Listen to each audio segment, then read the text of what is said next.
मायका जिसने ताने दिए, ससुराल जिसने सपने पूरे किए, सुबह का घर, मायका, कभी। सान्या किताबों में डूबी हुई बैठी है और उसकी मां सामने बैठी किसी से फोन पर बात कर रही होती है। सान्या धीरे से अपनी मां से कहती है, मां। माँ, कल मेरा इंटरव्यू है ना। थोड़ा टाइम निकालो ना। मॉक क्वेश्चन प्रैक्टिस करा दो आप। अरे छोड़ ना बेटा, अब तू बड़ी हो गई है, खुद ही संभाल ले। मुझे तेरे पापा की दवाई लेनी है। सान्या उदास होकर वहां से पापा की तरह चलने लगती है। उसे भरोसा होता है कि उसके पापा जरूर उसकी मदद करेंगे। इधर सान्या के पापा भी टीवी देखने में व्यस्त है।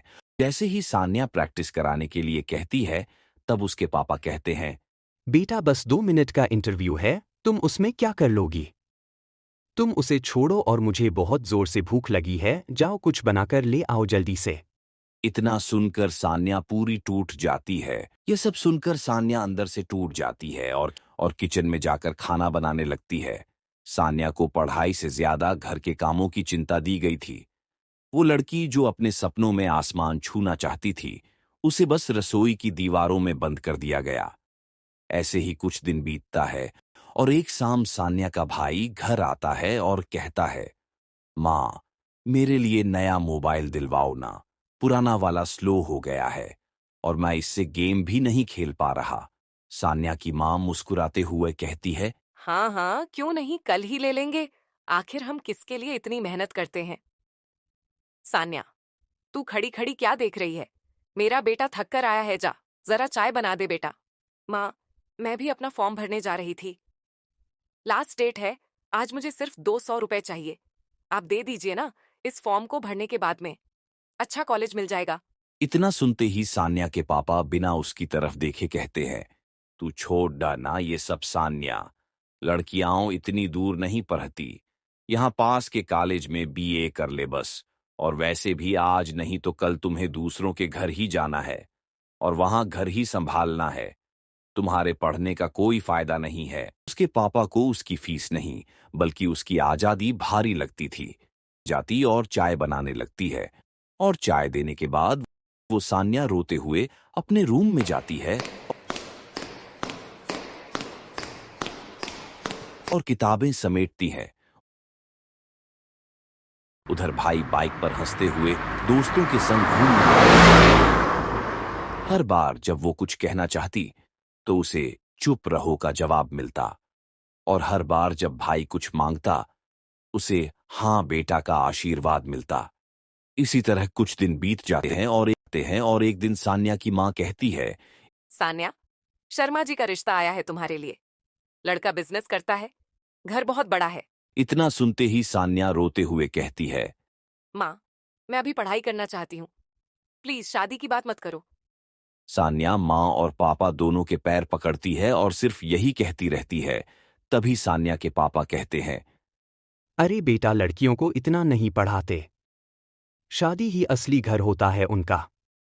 हम तेरे भले के लिए ही कर रहे हैं। शादी कर लो और अपना घर संभाल लो अब तुम। सान्या की बातों की कीमत हमेशा जीरो रही। उसके सपने भी दहेज की लिस्ट में गुम हो गए। ऐसे ही कुछ दिन बीत जाते हैं। सान्या हर रोज अपने माँ पापा को मानती है, पर वो सान्या की एक भी नहीं सुनते और सान्या का रिश्ता फिक्स कर देते हैं। कुछ दिनों बाद सान्या की शादी हो जाती है और विदाई के समय सान्या रोती है, पर उसके आंसुओं से किसी को कोई फर्क नहीं पड़ता। सान्या की माँ कहती है, बेटा, अब ससुराल में जाकर हमारा मान कम मत करना। हमेशा घर का काम करना और किसी को कोई शिकायत का मौका मत देना। और अगर कोई शिकायत आई तो हमारे पास आने की कोशिश मत करना। ठीक है, इस बात का ध्यान रखना। वो एक हाँ पल हाँ, जा था जब अब, एक बेटी ने समझ देर हो लिया रही है। उसका घर अब घर नहीं रहा। नया घर, ससुराल में एंट्री, आरती की थाल, मुस्कुराती सास, सहारा देता पति। सास मुस्कुराते हुए कहती है, तेवर। बेटा, धीरे उतरना। लहंगा भारी है ना, संभाल कर आना वरना गिर जाओगी। तेवर मजाक करते हुए कहता है, अरे भाभी, इतना भारी लहंगा है, कहीं गिर न जाना। सान्या अपनी उदासी की छुपते हुए एक हल्की मुस्कान के साथ कहती है। जी, मैं संभल जाऊंगी। सान्या सोच रही थी, क्या ये देखभाल सिर्फ आज की है या सच में ये लोग मेरी फिक्र कर रहे हैं। सान्या जैसे ही अंदर आती है, उसकी जेठानी उसे उसके कमरे में ले जाती है। अगली सुबह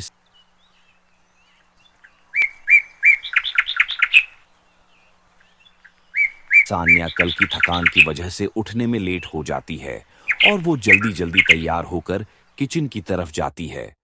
उसे लगता है कि कहीं उसकी सास उसे लेट उठने पर डांटने न। माँ जी, मुझे माफ कीजिएगा क्योंकि मैं लेट हो गई। कोई बात नहीं, मैं जानती हूँ तू थक गई होगी, तू आराम कर। माँ जी, पहली रसोई है, मैं सब बना लेती हूँ। मैंने सब्जियां काट ली हैं, हम साथ में बनाएंगे। अकेले क्यों करेगी तू? लगती है पहली बार किसी ने कहा था हम साथ में करेंगे, न कि तू अकेले कर। खाना परोसते वक्त खाना इतना स्वादिष्ट होता है कि तुरंत जेठ जी कहते हैं, वाह, इतना स्वादिष्ट खाना, तुम तो शेफ निकल आई बहू। अरे खाना नहीं, प्यार से पकाया है मेरी बहू ने, स्वादिष्ट तो होगा ही ना। क्यों नहीं बहू? सान्या को याद आया, मायके में तो खाना देर से बनाने पर ताने मिलते थे, यहां तो तारीफ मिल रही थी। ऐसे ही कुछ दिन बीत जाते हैं। एक दिन सान्या अपनी दोस्त से फोन पर बात करती है और उसकी दोस्त बताती है कि उसकी सास इतनी अच्छी है कि उसे अभी भी पढ़ा रही है। इतना सुन के सान्या के मन में भी पढ़ने की इच्छा जागृत होती है। अगली सुबह पर इतना के साथ साथ सान्या के मन में अपने सास के प्रति डर भी था कि कहीं वो गुस्सा ना करने लग जाए और मेरे मायके वालों को न बता दे। डरते हुए सान्या कहती है, माँ जी, मैं काम खत्म करके पढ़ लूं क्या? क्योंकि मेरा सपना था डॉक्टर बनने का, पर मेरे माँ पापा ने मुझे आगे पढ़ने का मौका नहीं दिया और मेरी शादी के दी। क्यों नहीं बहू, तू जो चाहे वो करेगी, मैं हूं ना तेरे साथ। वो शब्द सान्या के लिए जैसे जादू बन गए, क्योंकि उसने पहली बार सपने देखने की इजाजत मिली थी। और अगले दिन सान्या का पति सान्या का एडमिशन एक बहुत बड़े कॉलेज में करा देता है और फिर सान्या कॉलेज जाने लगती है और घर आकर घर को संभालती है। और इसी तरह कुछ दिन बीत जाते हैं और एक दिन रात के समय सान्या किताबों में लगी है, पति कमरे में आता है। थक नहीं जाती क्या तुम? सान्या हंसकर कहती है, थकती हूँ, पर अब रुकना नहीं चाहती, मैं अपने सपनों को पूरा करना चाहती हूँ। अरे ये तो बहुत अच्छी बात है, चलो फिर मैं चाय बना देता हूं, तुम आराम से बस पढ़ाई पर ध्यान दो। जिसने कभी चाय के लिए भी डांट खाई थी, आज उसके लिए चाय बनाई जा रही थी। इसी तरह कुछ महीने बीत जाते हैं और सान्या के एग्जाम शुरू हो जाते हैं। अगली सुबह सास उत्साहित होकर कहती है, सब तैयार हो जाओ, बहू का आज बड़ा एग्जाम है। जी माँ, मैं खुद छोड़कर आता हूँ भाभी को। देवर, गाड़ी निकालो। वो लड़की जिसे मायके से नाम मिला था, अब ससुराल से चलो हम साथ हैं मिल रहा था। यही सब सोच सान्या रोने लगती है और सास उसे पूछती है, अरे बेटा क्या हुआ? आज तो तेरे लिए बहुत बड़ा दिन है और यहाँ तू रोने लगी। बता क्या हुआ? सान्या अपनी सारी बात बताती है। सास कहती है, कोई बात नहीं बेटा, जो हमारी किस्मत में लिखा होता है हमें झेलना ही पड़ता, कभी दुख तो कभी सुख। बहू, सान्या परीक्षा देती है, पढ़ती है। रात में सास उसके लिए दूध लेकर आती है। दूध पी ले, खाली पेट पढ़ाई नहीं होती। सान्या आंखें नम लेकर पूछती है, माँ जी, आपने कभी डांटा क्यों नहीं मुझे? क्योंकि माएं डांटती नहीं बेटा, सिर्फ समझती हैं। Result day. सान्या रिजल्ट लेने कॉलेज जाती है और जाते ही जैसे ही वो अपना रिजल्ट देखती है, तुरंत घर फोन करती है। फोन की घंटी बजती है। सान्या रोते हुए कहती है, माँ जी, मेरा सिलेक्शन हो गया, मैं डॉक्टर बन गई। ये तो बहुत बड़ी खुशखबरी है बेटा, तू अब बस जल्दी से घर आ जा। घर पहुंचते ही सान्या की सास उसे जोर से गले लगाती है और कहती है, मेरी बेटी बन गई। घर में चारों तरफ खुशी का माहौल छा जाता है। सान्या के लिए वो सिर्फ डिग्री नहीं थी, वो मायके की बेरुखी पर जीत थी और ससुराल की ममता पर आभार था। कुछ दिन बाद सान्या अपने पेरेंट्स से मिलने आती है। तभी उसकी माँ कहती है, डॉक्टर बन गई बेटा तू सच में? हाँ माँ, और जानते हो, माँ जी ने ही मेरा फॉर्म भरा था। वो बहुत प्यारी है, उन्होंने हर जगह मेरा साथ दिया। हम तो बस डरते थे बेटा, तू अकेली कैसे अगर करेगी। आपने भरोसा किया होता तो मैं आपके भरोसे ही कर जाती। माँ बाप डॉक्टर की बेटी नहीं, लापरवाही से बहू है, टूटा सपना पर एक हमारे लिए वो ससुराल बेटी ने से जोड़ बढ़कर दिया। है। कुछ दिनों सेलिब्रेशन में ही बीत जाते हैं।